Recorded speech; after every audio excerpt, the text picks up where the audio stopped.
present. Halo, saya Renaldo Gerald dengan NIM 111858. Saya Tafilus Welina Putra dengan NIM 111868. Nama saya Teresia Dinda Saputri, NIM 111818069.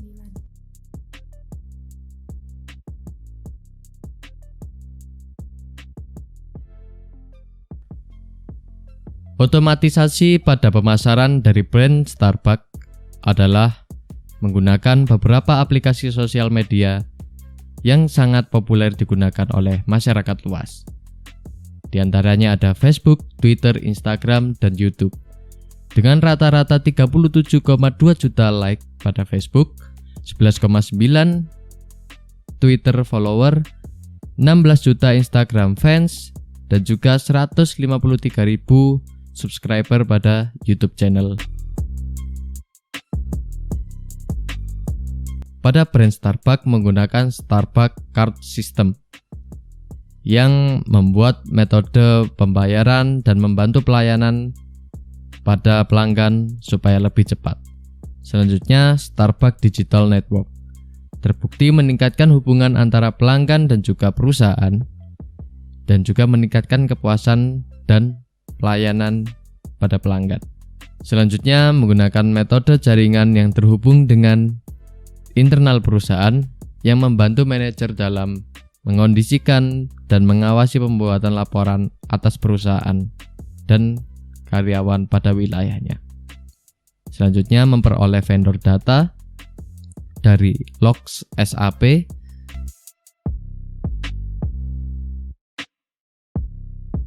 Starbucks menggunakan rekrutmen calon karyawan dengan sistem online, pengecekan jadwal kerja yang dapat diakses pada jaringan khusus yang dapat diakses secara online, dan juga otomatisasi dalam membantu karyawan dalam mengecek biji kopi dari supplier sehingga menciptakan kualitas kopi yang bagus bagi pelanggan.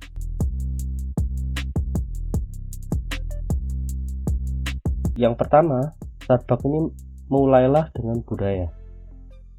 Aspek unik dari upaya pemasaran Starbucks adalah budaya internal sama fokusnya dengan kegiatan eksternal. Starbucks terkenal karena budayanya yang unik, seperti halnya kopi.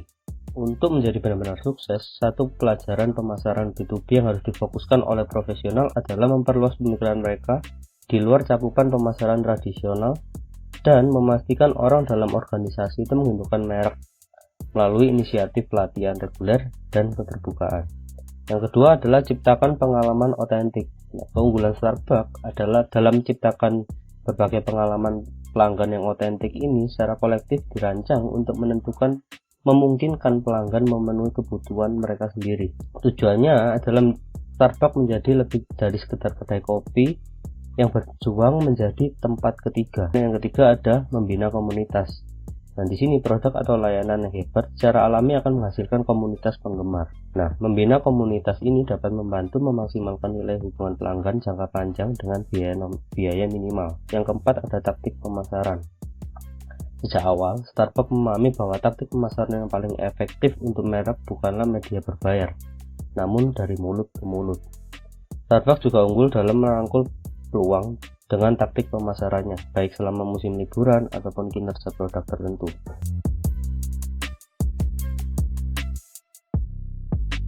Adalah kualitas produk. Nah, Starbucks ini menempatkan posisi mereka sebagai sebuah brand premium yang mengandalkan kualitas dari cita rasa kopi yang unik. Tetapi, mereka tidak hanya menawarkan produk dalam bentuk kopi, namun juga fasilitas dan juga tempat yang nyaman.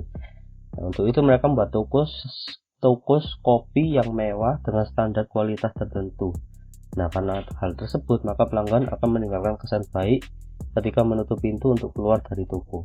Singkatnya, Starbucks itu tidak membicarakan mengenai minuman, tetapi juga bagaimana mereka menjadi sebuah zona kenyamanan bagi para pelanggan yang ingin melepaskan diri dari situasi yang penat. Nah, yang kedua ada pemasaran yang tidak biasa.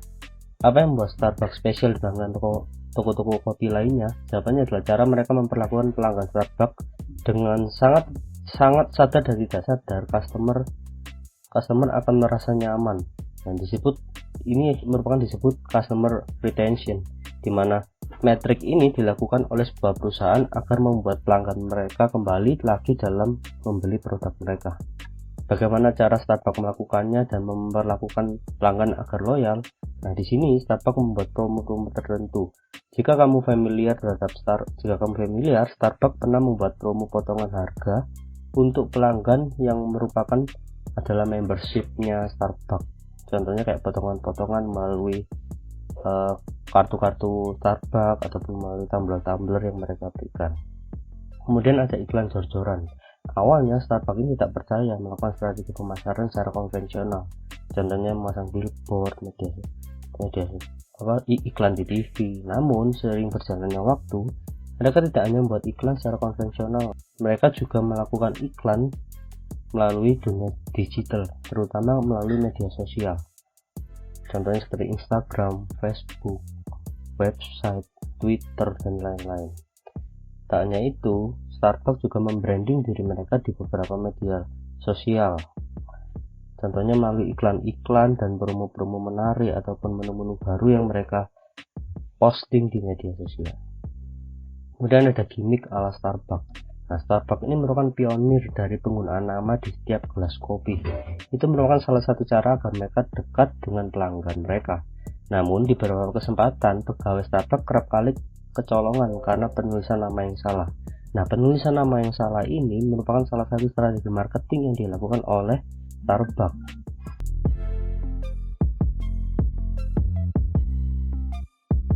Dari ketujuh strategi yang saya baca, Starbucks menggunakan setidaknya 4 strategi untuk mengembangkan perusahaan mereka. Yang pertama adalah protect the relationship, yang mana konsumen dapat menarik perhatian kompetitor.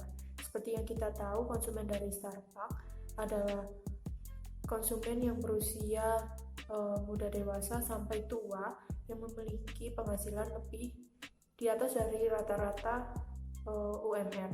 Nah, di sini Starbucks memiliki cara supaya konsumennya memilih Starbucks untuk menjadi rumah ketika mereka. Jadi, Starbucks bisa digunakan sebagai tempat untuk bekerja ataupun istirahat sejenak. Di sini mengapa banyak kompetitor dari Starbucks menginginkan konsumen yang seperti ini. Mereka ingin memiliki konsumen yang loyal dan menganggap kafe mereka atau perusahaan mereka itu sebagai rumah ketiga. Kedua adalah enhance the relationship, yang menerapkan upselling dan cross-selling guna memindahkan pelanggan ke tangga lain yang lebih tinggi. Di sini Starbucks menerapkan dua selling tersebut, yaitu yang up selling. Setiap kita memesan produk di Starbucks, kita selalu ditawarkan oleh kasirnya apakah kita ingin memilih yang berukuran besar atau yang berukuran kecil. Nah, di sini kita dijelaskan juga range harga dari yang medium, kecil, dan besar itu sedikit. Jadi lebih baik kita memilih yang berukuran besar daripada yang medium. Lalu yang kedua adalah cross selling. Cross selling di sini mereka selalu menawarkan kita tentang dessert mereka. Karena mengingat Starbucks memiliki banyak sekali pilihan dessert yang mereka buat setiap harinya. Lalu yang ketiga adalah harvest the relationship. Starbucks seringkali memberikan promosi beli 1 gratis 1. Nah, di sini banyak sekali kejadian-kejadian yang mungkin saya dan teman-teman saya alami.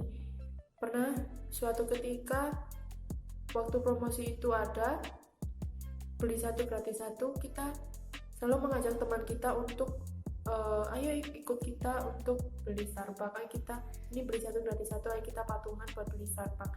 Nah, di situ adalah cara di mana mereka harvest the relationship, mengambil pelanggan baru dengan cara pelanggan lama ikut serta dalam mempromosikan Starbucks tersebut.